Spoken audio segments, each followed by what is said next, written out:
The following is a presentation of the Belly Up Sports Media Network. Get into our little weekend roundup here. There were quite a few lopsided series and lopsided games throughout this weekend.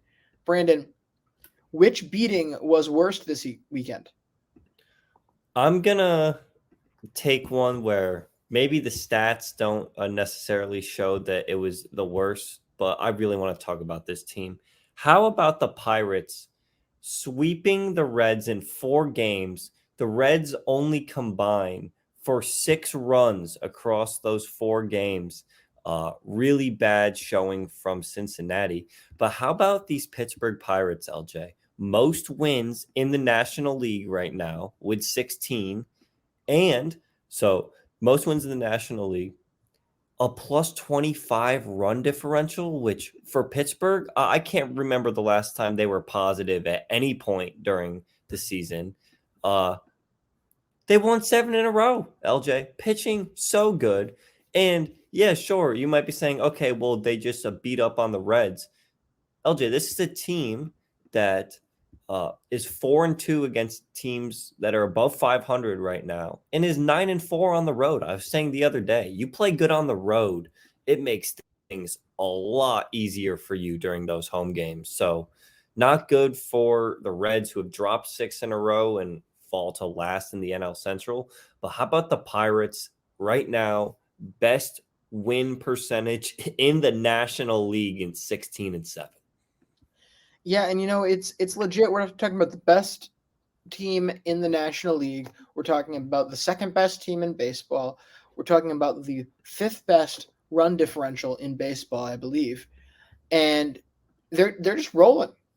We've known that there should have been some talent, especially in this lineup, for quite some time. Just kind of hoping eventually it'll click and everybody will get rolling. And it feels like they have here. This is definitely something to be excited about if you're in Pittsburgh. Who knows how long this lasts? I mean, realistically, do we expect this to be a top 10 pitching staff the rest of the year, Brandon? No, we don't. I find it unlikely, but either way, this lineup, no matter what throughout the rest of the year, should be at least fun. They should be able to at least keep games interesting like they have, and they've definitely earned this result. Absolutely. Well, talking about bad beats this week, how about this absolute beating the Rangers put on the Oakland Athletics Saturday night? 18-3 was the final score. The Rangers beat the A's. Brandon's boy, Andrew Heaney, throws 6 innings, 5 hits, 2 earned with 4 strikeouts. Those earned runs really didn't matter, as Fujinami gives up 8 earned runs in the first 3 innings. He has been awful, LJ. Like every start, not good. He's down to 0-4 with a 14.40 ERA. Of course, Oakland finally signs a guy from like the Japanese league, and it's like, oh, like he's gonna be really good. Yeah, it's the most horrendous contribution from Japan we've had in a while. Right now is the performance that he's putting together. That's not to say it's forever, but certainly what we've seen right now, I can't remember a guy struggling this much after coming over internationally. But anyway, this is obscene. This is an obscene scoreline here, 18-3 for April. It's one thing, too, for it to be early April, because I feel like we see a lot more of those. I believe actually the A's did it to the Astros at one point, didn't they, last year? Or 2 years ago, maybe? 2 years ago. Where they just absolutely beat their doors down in like the second week. Like it was the Monday-Wednesday series of the first full week. And at that point, everybody's kind of feeling everybody out, including their own team. And so you're going to see a lot of weird scores. At this point, we shouldn't be seeing these types of weird scores. This is really bad. And what's worse is what this situation dropped them to, as they now sit at 4-18 through 22 games. I am not sure on the through 22 games mark, but their minus 100 run differential was the worst in Major League Baseball history through 21 games. This is a tough situation to be in if you're a fan and you're trying to watch this team. I wouldn't want to be in it. I wouldn't be able to put myself through it at this point, frankly, because it's pathetic. Minus 103 runs, and we're not a month into the season. They have been worse than Tampa has been better. We talked about this on Thursday, them being worse than Tampa's been better, but it gets to be a larger gap by the day. Yeah, and I like to do this fun little thing where I take what the run differential is and I divide it by the amount of games that the team has played. So it's like, okay, an average game, what is Oakland doing? Oh no, losing by 4.68 runs Oof. on just an average game. Also, with Oakland. So basically what you're saying here, for context, like if somebody's having trouble judging that number, you're not going to see the back four guys in a team's bullpen every single game on average if you're Oakland. Yeah. Theoretically, your back three guys probably shouldn't, maybe two guys shouldn't ever see the field if you're Oakland. And LJ, to add on to what you were saying, you're right. So it was the worst run differential by a team in MLB history through 21 games. So they were minus 100. Second place was the 1988 Baltimore Orioles. We talked about them on the live stream. They started off the season 0-21 or 0-22, something like that. LJ, they were only at minus 85. So unless they lost by 15 or really 18 would have tied them through 22 games.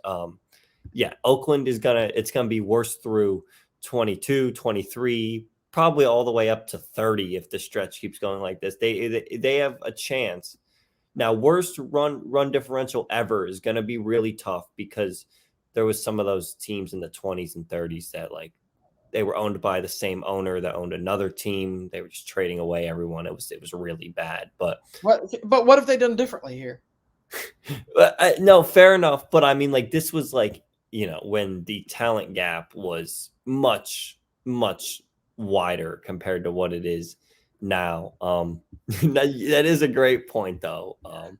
Well, historically bad is pretty reasonable here, especially when the second place team for negative run differential is Colorado with minus 54. I just want to impress again, not to beat a dead horse with these poor Oakland fans, but when is it getting better? Because it's just not. You've got the worst pitching staff in baseball.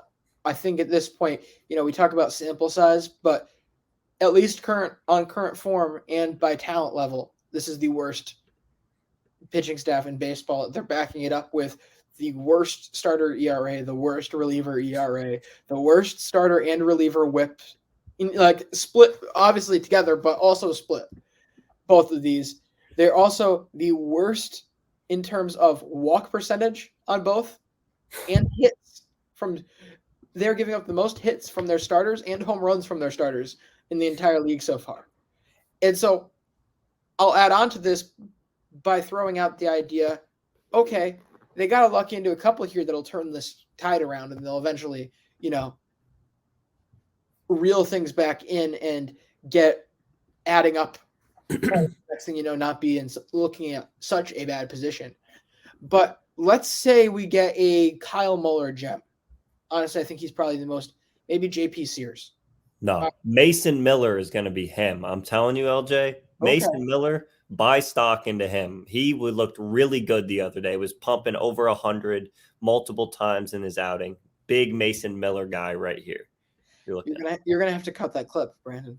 Oh yeah, no, I'm buying a lot of stock into this kid. Like we're going to the broker and we're saying we want this is our long shot right here.